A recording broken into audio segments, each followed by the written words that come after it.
Hello everyone, it's Barbara from the West Caldwell Library, and I thought I would tell you what I've been doing since I haven't been at the library. I've been making masks, and most of the masks I've made have been for the Morristown Hospital, and I'm about to start making some for the assisted living center that my mother lives in.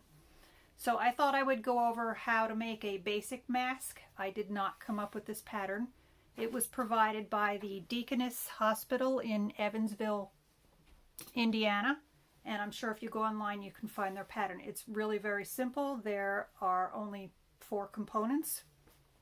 You need 2 pieces of fabric, preferably cotton. 100% cotton they say is best. And for an adult mask, the fabric should be 9.5 by 6.5. I know Deaconess says 9 by 6. The directions I'm following came from a modification to their directions provided by Morristown Hospital. So those are the directions I used to make this big stack.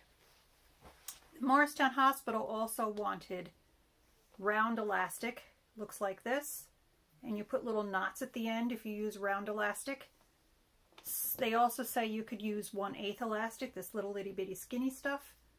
And the assisted living place where my mother is wants 1/4 inch elastic and a slightly different pattern. So if you're making these for someone else, like an institution, you need to find out what requirements they have because they all seem to have different requirements.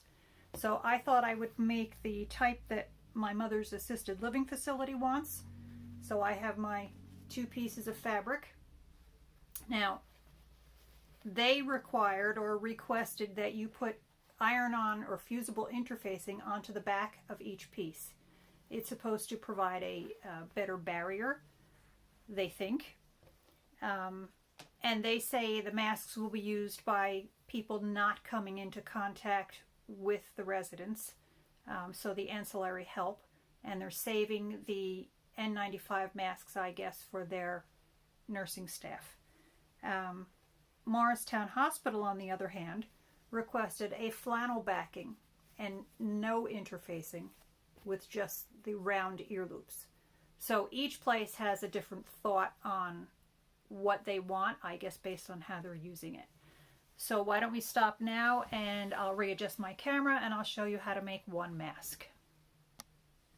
Okay, we're back. So, I have my 2 pieces of fabric. This is my front piece. This piece is going to be my lining. I have my 2 pieces of elastic. The elastic is 7 inches long. And I've pinned the elastic into the corners, just diagonally, with 2 straight pins. I usually don't pin, but I thought I would show you both ways. You can pin, they'll stay there. I just usually insert as I sew.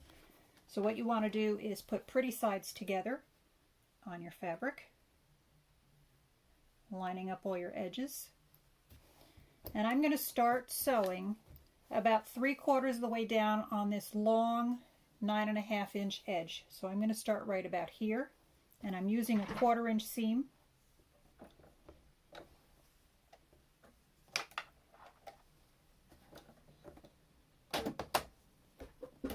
And just straight stitch all the way down. As you approach the elastic and the pin, I would stitch it a little bit slower so you don't hit the pin and take the pin out. Go over the elastic and then back stitch over the elastic and forward again till you're about 1/4 inch from the edge. Pivot and sew down to the other corner.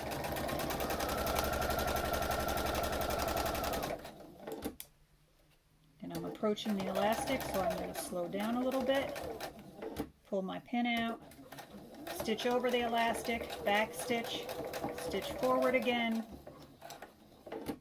till I'm about 1/4 inch from the edge, pivot, and sew down to the other corner.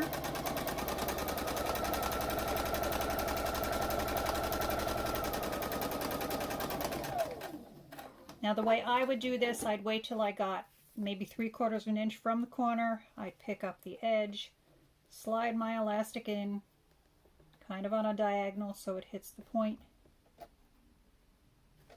Put it back down, So I just slipped my elastic in, it's just sitting there. Over the edge, back up, 1/4 inch away, sew down almost to the next corner. Now make sure your elastic's out of the way. You don't want to stitch over the body of the elastic.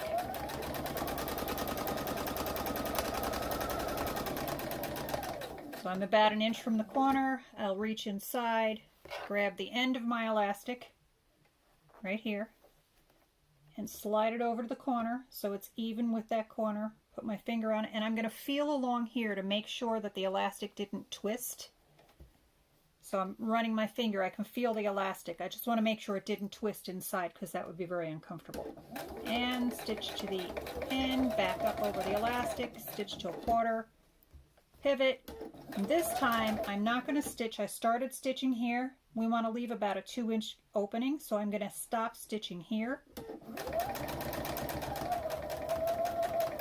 Back up, take it out of the machine, cut my threads, and we're going to turn this right side out. So through that little tiny opening, you're going to make the pretty sides come to the outside. Once you get started, it goes pretty quickly. If you can grab a piece of the elastic, you can pull it out by the elastic. It's also a good test to see if you got your elastic in well enough.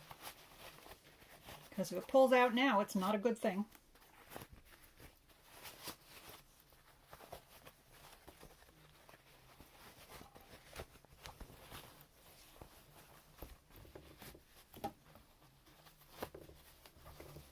Okay, so then all I'm going to do is run my finger around. I'm pulling the seam so that it meets on the top, so there isn't like a gap that goes in like this. We want that to come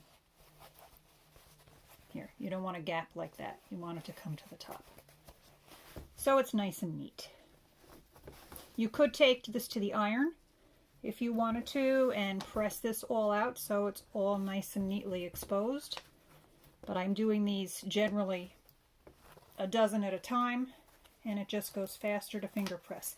If a corner doesn't come out, you can take something long, like I've got these tweezers. You could use a drumstick or a skewer or something and just kind of poke your corners out if something's giving you trouble. I think that looks pretty good. And we're nice and smooth. So then I'm going to find my opening on the bottom. This is where we turned it. And I'm going to turn the top part under so it's even with the rest of the fabric, and turn the bottom part to the inside so that they meet on the top as if I had sewn it. So it'll look like this. And I'm just going to finger press. We're going to end up stitching all the way around this, all sides, after we put the pleats in. So we'll catch that and close it when we put the pleats in. So you usually put 3 pleats down the front. If you look at the finished one, it has 3 pleats and they all go in the same direction, down. So this will be the top of the mask and the pleats want to go down. So I usually start at the bottom and I have my opening at the bottom. And I don't measure them. It doesn't have to be that specific. So I'll put my finger maybe an inch up here and the other one maybe an inch away, and I'll pinch and fold. So I'll come about like this. Make this little pinch fold. And I'll put a pin in there.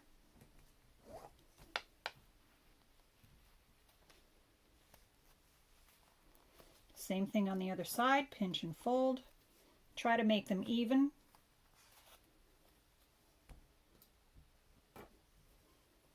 And another pin.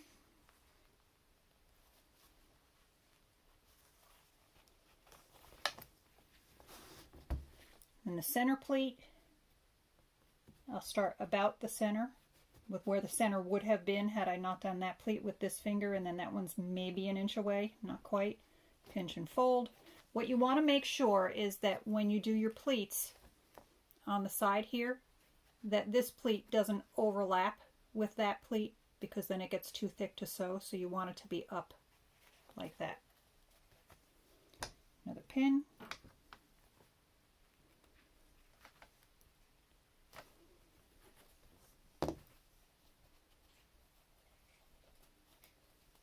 Again, pinch and fold. And pin. And the top pleat. Same idea, split the distance, maybe a half, 3/8 of an inch pleat. And a pin.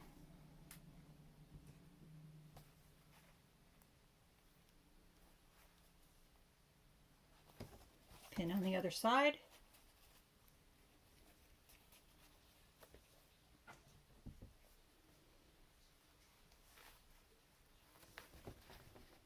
So I've got 3 pleats down the front.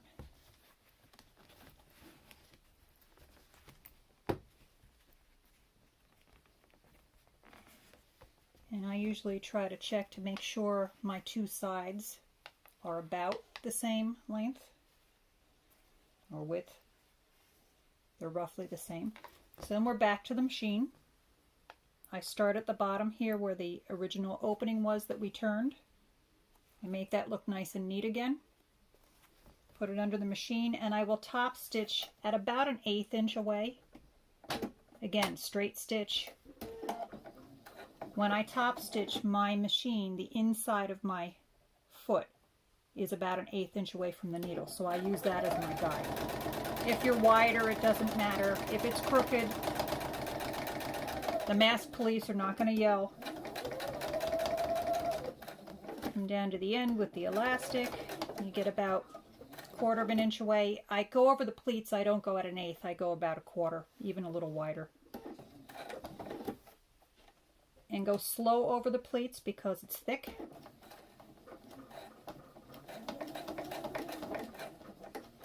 Take your pins out as you go. It's no fun to break a pin. If nothing else, it wakes you up. It's scary.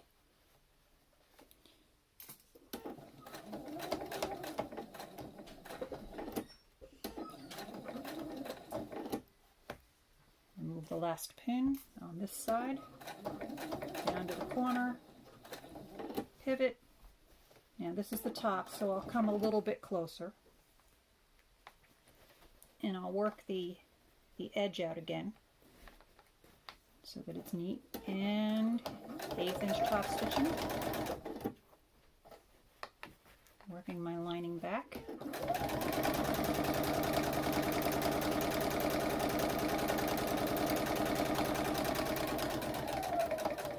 Up to the corner, 1/4 inch away, pivot.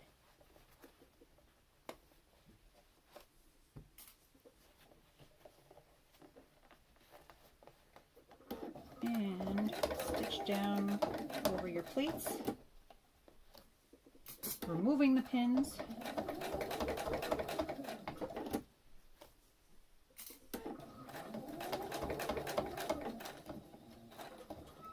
Last corner, pivot, 1/8 inch away, and I'm back to where I started. So I will go around this a second time. I'll stitch pretty much on the same stitching on the top and bottom. On the sides over the pleats, I'll go about 1/4 of an inch to the inside.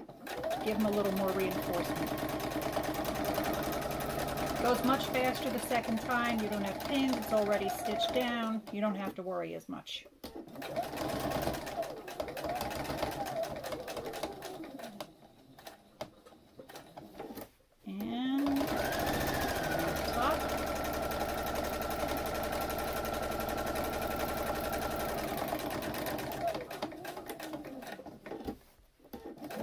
Second side.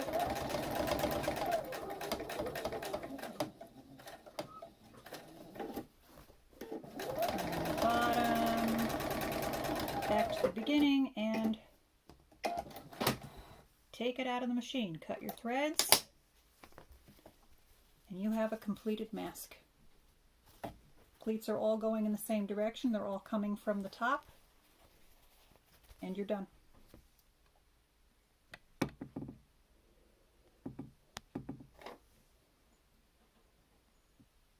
Okay, so we made this mask. It's finished. And if I put it on, you will notice this is an adult size. It doesn't really fit me very well. It's a little bit too big. It should be tighter. So the ear elastics are too big for me. Couple ways around this. You could make your first one, test it out on whoever you're making it for, and then adjust the length of the elastic for the next one that you sew, because once you put this elastic in. It's not adjustable. The best you could do is tie a knot, but I don't think it's big enough for me to tie a knot. It's not that big. So I have a couple options. One of the things you could do instead of elastic, or if you don't have elastic, and there was a major shortage of elastic when this whole thing started, you can use ribbon and make ties. Grosgrain ribbon, which is the kind with the little ridges, I don't know if you can see it, stays tied better than a satiny silky ribbon.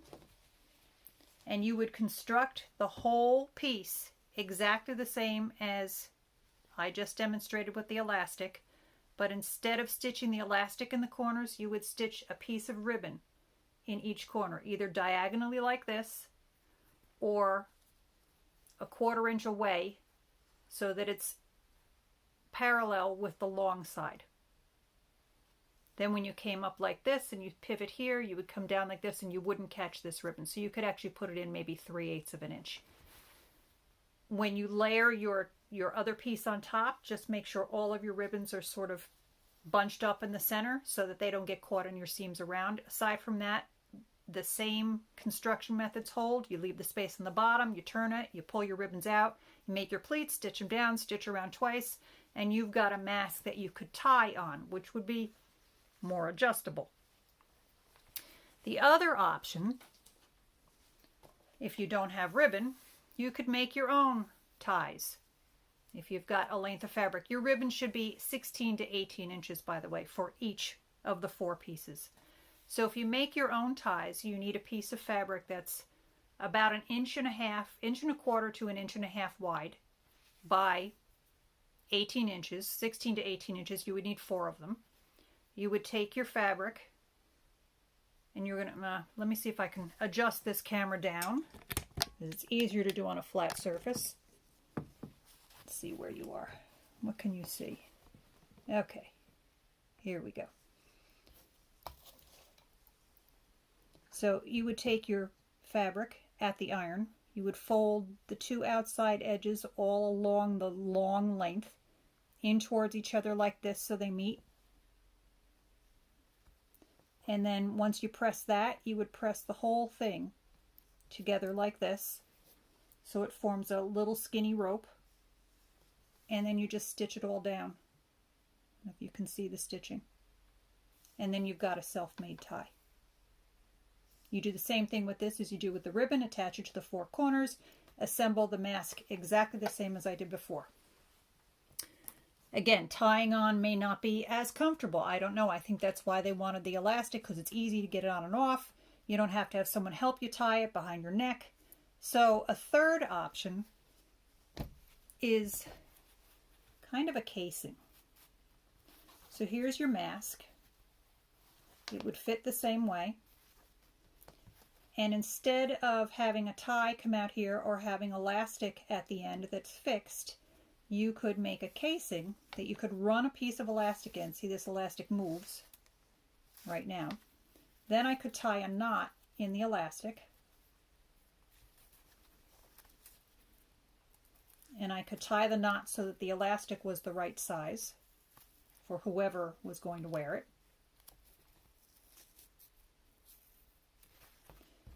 And then you could slide the knot into that little casing. It will fit. You have to play with it a little bit, but you can get it to slide into that casing. Then you won't see it.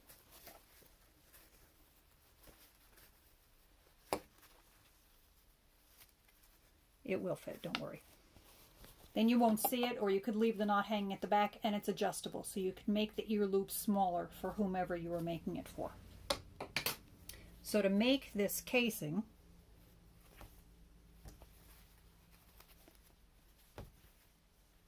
you would construct your mask almost the same way. So you're going to put right sides together like you did the first time. You're going to sew just the top edge and just the bottom edge. Leave your sides open. And you're going to turn it pretty side out and top stitch along the top edge and the bottom edge.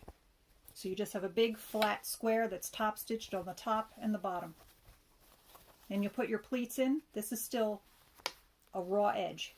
It's not stitched at all. Put your pleats in your raw edge and stitch them down. And then cover it up with this. So you start on the wrong side. This is 2 inches wide by about a half inch, 3/4 of an inch longer than my whole pleated piece is. So I'm going to put this right sides together along the edge like this.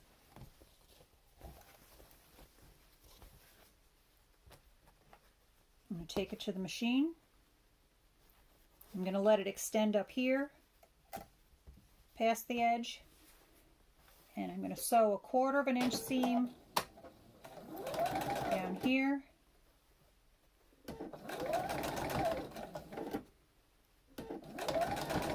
Keeping my raw edges even. I would want to back stitch at the end, the beginning and the end. And you fold it to the right side.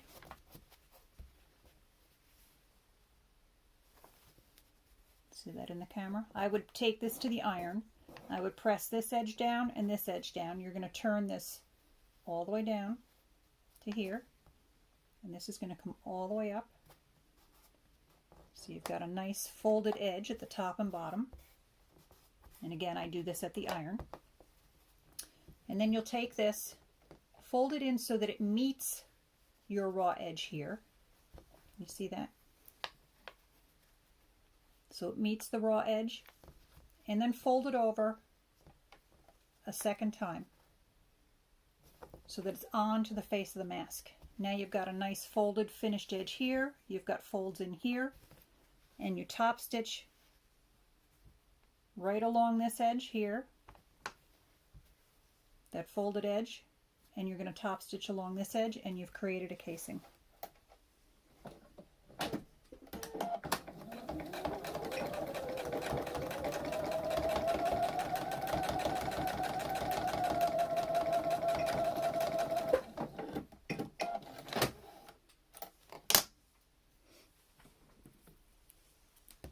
Then you can take your piece of elastic or your piece of ribbon, put it on a safety pin,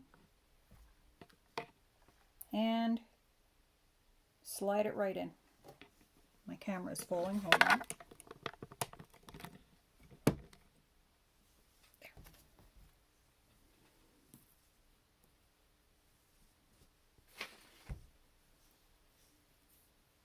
There's a piece of elastic and a safety pin. Hook this on the back.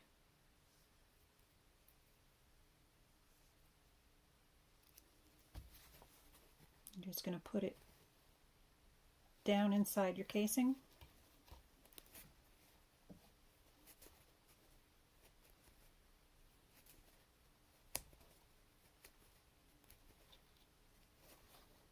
And I've gone inside the other one. Yep, I lost my safety pin.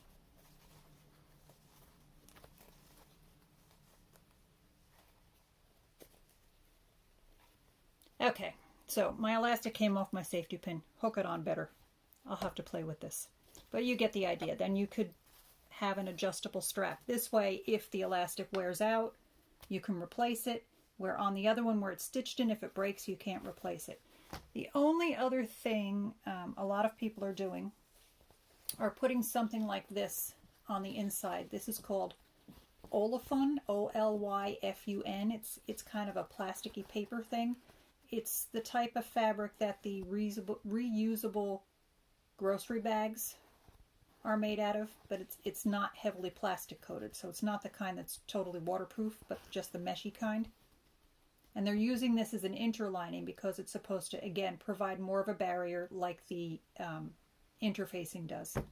So, I hope this makes sense. And make your masks. Stay safe. Bye.